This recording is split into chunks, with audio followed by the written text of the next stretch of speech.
সুদ খাওয়া টাকা না। কোনদিন আলেম মানুষের বিরুদ্ধে যায় না। এই জন্যই তো বলি আলেমরা এই জাতিকে যা দিয়েছে কেউ দেয় নাই, নিঃস্বার্থভাবে দিয়েছে এই জাতিকে, কেউ দেয় নাই। সরকার কোটি কোটি কোটি কোটি কোটি টাকা ব্যয় করিয়া র্যাব আর্মি পুলিশ বিডিআর বানাইয়া এদের টাকা ছাড়া অস্ত্র দিয়া কাজ যাও দেশটারে ঠান্ডা করো, সন্ত্রাসী কর্মকাণ্ড বন্ধ করো, চাঁদাবাজি বন্ধ করো, কিন্তু আজও পর্যন্ত পূর্ণ সফল হয়েছে। কিন্তু সরকারের একটা কাউ কোন আলেমের পেছনে যায় নাই। এই আলেমরা মানুষের পাও ধরে নেন, ইমামুল মুরসালিনের উপাধি দিলেন। তাদের নাম ধরে না ডাকলেও উপাধিগুলো কি নরমাল না? অনেক দাম, সীমানাহীন দামি। কিন্তু হাজারো আশ্চর্যের মধ্যে আশ্চর্য হলো যেই মেরাজের ঘটনাকে এখনো বেঈমান নাস্তিকরা মেনে নিতে পারে না। এত বড় আশ্চর্য ধরনের ঘটনার ক্ষেত্রে আমার আল্লাহ নবীরে সম্বোধন করলেন একটা নরমাল শব্দ দিয়ে, বান্দা। আল্লাহ নবীরে বান্দা বলছেন। আমরাও বান্দা, হিন্দুরাও বান্দা, ইহুদিরাও বান্দা, খ্রিস্টানেরাও বান্দা, নবীও বান্দা। এত নরমাল শব্দ দিয়ে আল্লাহ ডাকলেন কেন, ধরলেন কেন? দামি দামি শব্দ দিছে, খাতামুন নবিয়্যিন, সিরাজাম মুনীরা। আর মেরাজের ঘটনায় আল্লাহ কয় আমি মেরাজ করাইলাম আমার বান্দাকে। নবীজিরে নরমাল শব্দ বান্দা বললেন কেন? যে আমরাও বান্দা, হিন্দুরাও বান্দা, ইহুদিরাও বান্দা, নবীরাও বান্দা বললেন কেন? এর চারটা জবাবের একটা দিয়েই শেষ করতেছি, ভালো করে খেয়াল করেন। এক নাম্বার, আমার নবী নিজেরে বান্দা বললে বড় খুশি হন, বড় আনন্দিত হন। নবীর পছন্দ নিজের বান্দা বললে বড় কামিয়াবি মনে করে, সফল মনে করে। এই জন্য একদিন আম্মা জান বলেন, নবী আপনি এত কষ্ট করে ইবাদত করেন কেন? নবী জবাব দিলেন, আফালা আকুনা আবদান শাকুরা, আমি কি আল্লাহর কৃতজ্ঞ বান্দা হব না? এই জন্য নবী যখন মেরাজে চলেই গেলেন, আল্লাহ কয় কি নিয়ে আইছেন? নবী বলেন তিনটা হাদিয়া নিয়ে আসি, আত্তাহিয়াতু লিল্লাহি ওয়াস সালাওয়াতু ওয়াত তাইয়্যিবাত। আল্লাহ কয় নবী আপনারও তিনটা দিয়া দেই, আসসালামু আলাইকা আইয়ুহান নবী ওয়া রাহমাতুল্লাহ ওয়া বারাকাতুহু। তিনটা দিয়ে দিলাম। আল্লাহ নবী বলেন আমি একা একা নিব না, ওয়া আলা আসসালামু আলাইনা ওয়া আলা ইবাদিল্লাহিস সালিহিন। হাদিয়াটা দিয়া মোটামুটি প্রাথমিকভাবে একটা শেষ। এবার আল্লাহ ফেরেশতারা তোমরা টের পাইছো? হ্যাঁ, তা সাক্ষী দাও। ফেরেশতারা সাক্ষী দেয়, আশহাদু আল্লা ইলাহা ইল্লাল্লাহ। আমার দাদা আমার বন্ধুত্ব দিবে না? এবার ফেরেশতারা বলে ওয়া আশহাদু আন্না মুহাম্মাদান। চুপ হয়ে গেছে। আরে মুহাম্মাদান বললে পরে সামনে বলো, কি বলবো? রাসূলুহু। না না না, কি বলবা? আমার বন্ধু যেটা দিছে এটার আগে আনো। আমার বন্ধু নিজেরে দিছে বান্দা, আর আমি নবীরে দিছি রাসূল। আমারটা পরে দেন, আমার বন্ধুটা আগে নিয়ে আসো। আগে বলো আব্দুহু, এরপরে আমারটা লাগাও রাসূলুহু। আমার বন্ধুটা আগে লাগাও আব্দুহু, এরপরে পরে আমারটা লাগাও রাসূলুহু। আব্দুহু দাও আমার বন্ধু, বন্ধুটা আগে নিয়ে আসো। আমার বন্ধুরে খুশি করে আমার মাকসাদ। এই জন্যই তো আব্দুহু আগে নিয়ে আসেন। বান্দা বড় দামি, আর বান্দার সাথে আল্লাহর সাথে একটা গভীর সম্পর্ক। ওই গভীর সম্পর্কের নাম ইবাদত। আর ইবাদত যারা করে তারা বান্দা, যার ইবাদত করে তিনি মাবুদ। আর ইবাদত করার মধ্যে আমার নবী শ্রেষ্ঠ। আমার নবীর মতো ইবাদত করেন ওয়ালা কিয়ামত পর্যন্ত আর একজন আসে না, আসবেও না। বান্দার দাম আছে না নাই? এখন একদম সোরা কর তো ঠিক আছে, নবীরে আল্লাহ বান্দা বলছে। বান্দা বলার চার কারণ, কয় কারণ? আমি মাত্র দুইটা বলছি। ওরা কি কয়? ঠিক আছে নবী বান্দা মেনে নিলাম। যারা নবীরে নিয়ে কিসের তৈরি করে বেশ লাগে, আর নবী যে বান্দা, এটা তো দুনিয়ার ক্ষেত্রে বুঝলাম বান্দা, তো সেখানে তো বান্দা না। আল্লাহ খাপ সাবধান। আমি ওখানে নিয়েও কি বলছি জানো, ফাআওহা ইলা আবদিহি মা আওহা। আসেনি বান্দা? কথা বলেন না কেন? কি বুঝেন আল্লাহই জানেন। কিয়ামতের দিনও বান্দার দাম। আল্লাহ জান্নাতীরে ডাকবে, এই জান্নাতীরা কই যাও? জান্নাতের দরজায় তালা লাগানো, চাবি মুহাম্মদের কাছে, ওদিকে যাইস না। কই যাবি? ইয়া আইয়াতুহান নাফসুল মুতমাইন্নাহ ইরজিই ইলা রাব্বিকি রাদিয়াতাম মারদিয়াহ ফাদখুলি ফি ইবাদি ওয়াদখুলি জান্নাতি। আগে জান্নাত না আগে বান্দা? হ্যাঁ, আগে আমার বান্দা মহব্বতের এদের কাতারে গিয়া মজলিসে গিয়া বসো।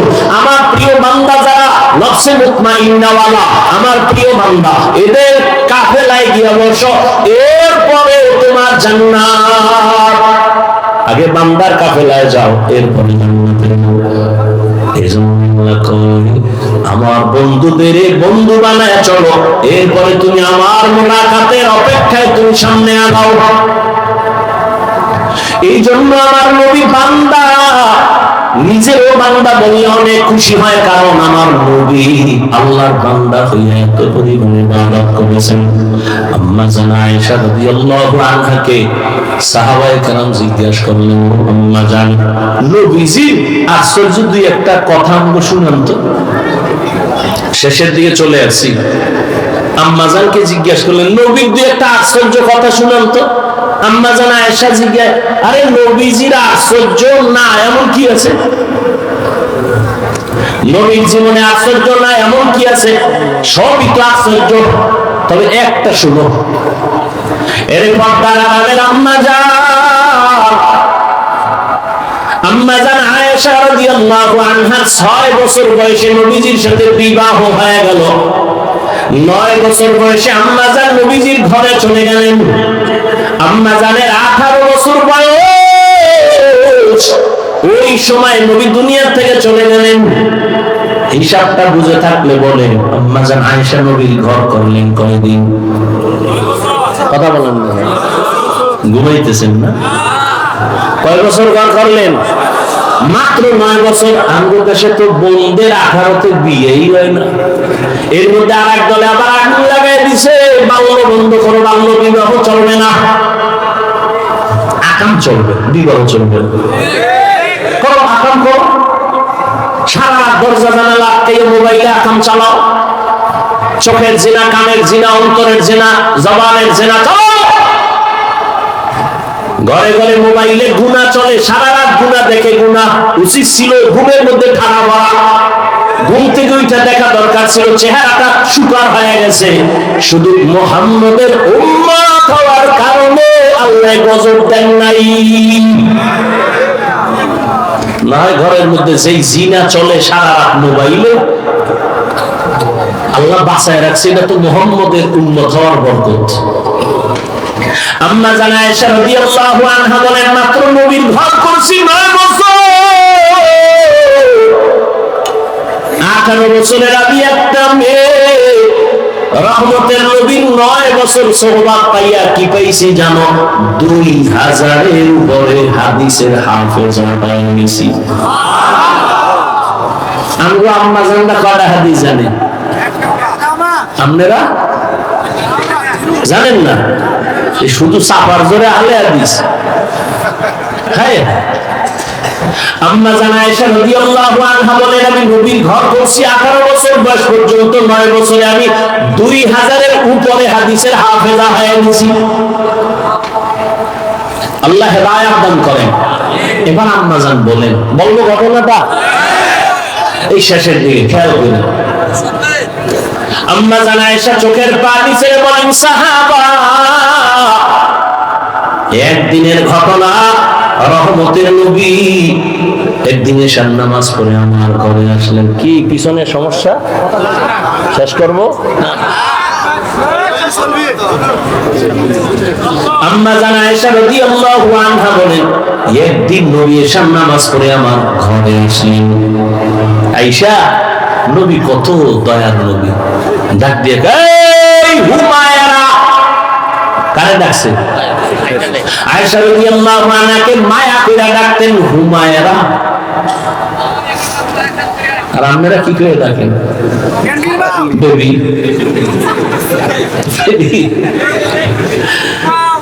নাম দিয়ে ডাকেন, নাম দিয়ে। ওদিকে বেবিও স্বামীরে ডাকে হৃদয়, ডাকেনি?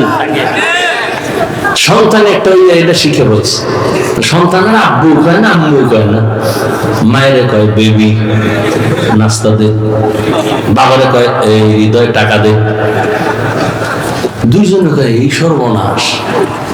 এই জন্য মানুষে হুনি আইরে জুতার ভিড়ারে, আব্বু কয় না, আম্মু কয় না, উভয় কি? ডোন্ট মাইন্ড আর ফ্রি মাইন্ড। স্ত্রীর স্বামীও নাম ধরে ডাকে, স্বামী স্ত্রীকে নাম ধরে ডাকে। নামগুলো কি সাইজের? একজনের নাম সবুজ আর একজনের নাম গম্বুজ। না, সন্তানের নাম তুফান, বৃষ্টি, নদী, সাগর। অথচ রাসূল হাদিসে বলে একটা নামের কারণে আল্লাহর বান্দারা কিয়ামতে জান্নাত পাবে। সেদিন একটা জিজ্ঞেস তোর নাম কি? কয় রুমেল, সুমেল। আমি মাইয়া ফলা হইলে পোলার নাম রাখবি জিমেল, আর একটার নাম রাখবি হিমেল। হ্যাঁ, হায়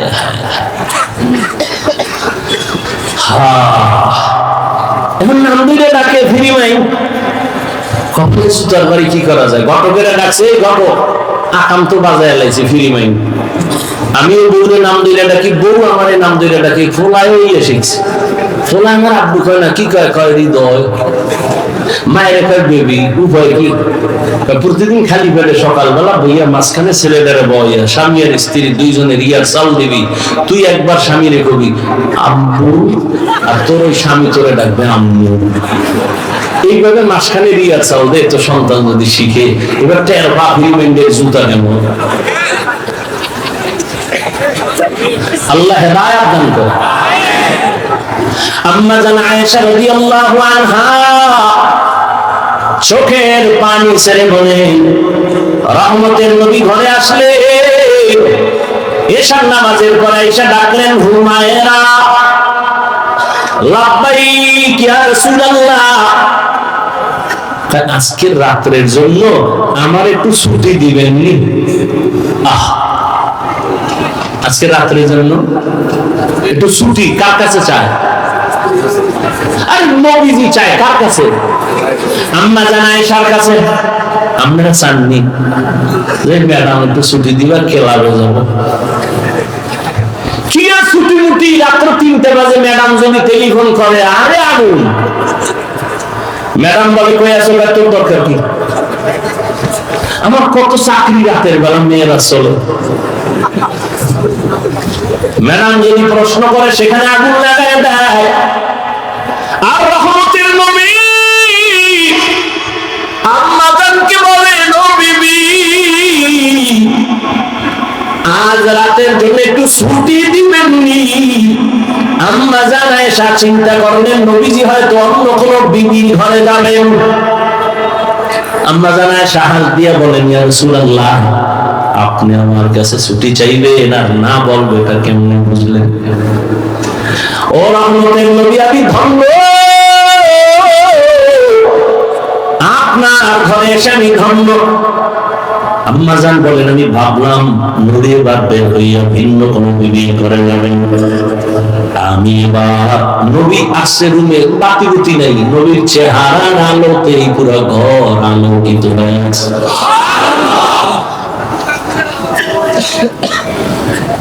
আর আমরা চেহারার আলো বানানোর জন্য বিউটি পার্লারে যায়, নানা খারাপ হয়ে তো একজনে সাদা দেখে ধানা খারাপ হই।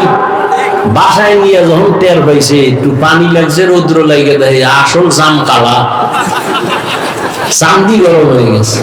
হায় রে কপাল মন্দ, চোখ থাকতে মন্দ।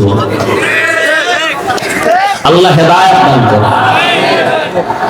আম্মা জান আয়েশা রাদিয়াল্লাহু আনহা তিনি বলেন আমি একটু ঘুমের বাহানায় বিছানায় শুয়ে গেলাম, একটু ছোট্ট রুম, খেজুর পাতার ঘর, খেজুর পাতার ঘর। আমি দেখলাম নবীজি কোনো ঘরে যান নাই। আমি ঘুমের বাহানা কই আমি তাকায় হালকা ভাবে নজর দিই, আমি দেখি রহমতের নবী একা নামাজে দাঁড়ায়। আমার হুজুরের এক কর্নারে নবী নামাজে দাঁড়াইয়া হালকা আওয়াজে আলহামদু সূরা তেলাওয়াত শুরু করলেন, আর চোখ থেকে পানি পড়া শুরু হয়ে গেল ঝর্ণার মতো। রহমতের নবী তেলাওয়াত আলহামদু শেষ, সূরা বাকারা শুরু করলেন। ভাবলাম নবী বোধহয় বাকারার মাঝখানে গিয়ে রুকুতে যাবেন, কিন্তু না, পুরা সূরা বাকারা শেষ করলেন। তো তাড়াহুড়া নাই, নবী আস্তে আস্তে পড়তেছেন। আর আমি আয়েশা জীবনে নবীকে এমন কান্না করতে দেখি না। নবী তেলাওয়াত করেন আর কান্না করেন। সূরা বাকারা শেষ করতে করতে অনেক সময় চলে গেল। ভাবলাম নবী এইবার রুকুর মধ্যে যাবেন, না, নবী সূরা আলে ইমরান শুরু করলেন। নবী ভাবলাম মাঝখানে গিয়ে রুকুতে যাবেন, না, নবী পুরো সূরাটাই শেষ করলেন। এখনো প্রথম রাকাতে নবী দাঁড়ানো আছে। আলে ইমরান শেষ করিয়া নবী রুকুতে যাবেন, দেখি না নবী পরের সূরাটাও শুরু করলেন। নবীজি দীর্ঘ টাইম সূরা তেলাওয়াত করেন আর চোখের পানি ছেড়ে দাড়ি ভিজে ভিজে পানি পড়তেছে। এমন কান্না মনে হয় নবী মরে যাবে। নবী যেই সূরা শেষ করে 4 নাম্বার সূরাটাও তেলাওয়াত শুরু করলেন। দীর্ঘ টাইম নবী দাঁড়ায় কাঁদতেছেন আর তেলাওয়াত করতেছেন। এবং তেলাওয়াত আমি জীবনে এত দেরি করতে দেখিনি। নবীজি এত পরিমাণ দেরি করিয়া সীমাহীন দেরির পরে নবী মাত্র রুকুর মধ্যে চলে গেল। রহমতের নবী রুকুতে যায়, কান্না বন্ধ নাই। নবী মাথা উঁচু করেন না, ওখানে সীমাহীন সময় ব্যয় করলেন আর কান্না শুরু করলেন। আমি আয়েশা দেখতেছি, আমার চোখে ঘুম নাই। নবী রুকু থেকে দাঁড়ালেন, রুকু থেকে দাঁড়াইয়া নবী এবার সিজদায়, মাত্র প্রথম রাকাতের প্রথম সিজদায় নবী গেলেন। সিজদায় গিয়ে নবীর অঝরে কান্নার আওয়াজ। প্রথম রাকাতের প্রথম সিজদায় নবীর পরিমাণ কান্না। এই কাঁদতেছেন কাঁদতেছেন, মনে হয় নবী বেহুশ হয়ে যাবেন। আর নবী মাথা উঁচু করেন না। দ্বিতীয় সিজদা দিবেন সেই খবর নাই। নবী এই পরিমাণ সিজদায় কাঁদতেছেন, হঠাৎ করে পেছন থেকে আমি কানে আওয়াজ শুনতেছি, বেলালের আওয়াজ। মসজিদের বাহিরে বেলাল আওয়াজ দিয়েছেন, ইয়া রাসূলুল্লাহ, আমি ফজরের আযান দেওয়ার জন্য আসছি। নবী সময় কম, তাড়াতাড়ি প্রস্তুতি নেন। ফজরের সময় কাছাকাছি। নবী সেই রাতের নামাজের মাত্র প্রথম রাকাতের প্রথম সিজদায় কান্না করে, এখন দ্বিতীয় সিজদা করেন নাই। ওদিকে বেলালের আওয়াজ। বেলাল ফজরের জন্য ডাকতেছেন। সময় কাছাকাছি চলে আসছে, নবী প্রস্তুতি নেন। ও সাহাবায়ে কেরাম, আমার নবীর এইভাবে ইবাদত, এত কান্না, এত কান্না, এত তেলাওয়াত, এত পরিমাণ দেরি করলেন সিজদার ভেতরে, এত পরিমাণ ইবাদত বুঝার জমিনে আর কোন ব্যক্তি নেই। আল্লাহ পাক আমার নবীকে এই কারণে মুহাব্বতের নজরে বান্দা বলেছেন। এরে আল্লাহর গোলাম যুবক বাবারা, পর্দার আড়ালের মা বোনেরা, দুনিয়ার রং তামাশা তো কম করবে না রে বাবা। কবে তুমি নামাজে দাঁড়াই আমার আল্লাহকে ডাক দিবা? কবে তুমি পর্দার আড়ালে চলে যান আমার আল্লাহর মুহাব্বতের মালা গলায় পরবা? ও যুবক, রহমতের নবীর মুহাব্বত অন্তরে জমা করে স্কুলে পড়ো, কলেজে পড়ো, চাকরি করো না, আল্লাহর মুহাব্বতের মেরাজ। এই নামাজ বড় মজার জিনিস। নামাজ পড়ো, জীবনে তো নামাজ কম ছাড়লা না, দাড়ি কম কাটলা না, বেপরদায় কম চললা না। এখনো সময় আছে তওবা করিয়া। তোমার মতো যুবক স্কুল কলেজে জেনারেল লাইনে থাকিও তো নামাজ পড়ে তুমি কেন পারো না?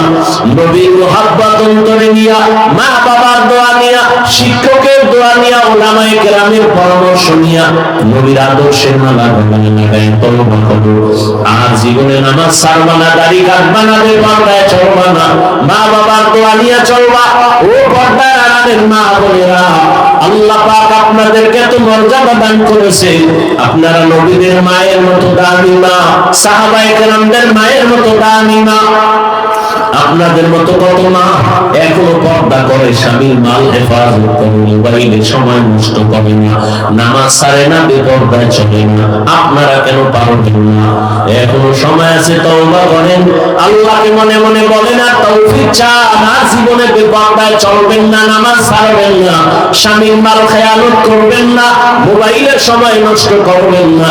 আল্লাহ সন্তান দিলে নেককার বানাবেন, আদর্শ ডাক্তার বানাবেন, ইঞ্জিনিয়ার বানাবেন, নামাজি ওয়ালা বানাবেন। আর তওবা করো হে যুবক।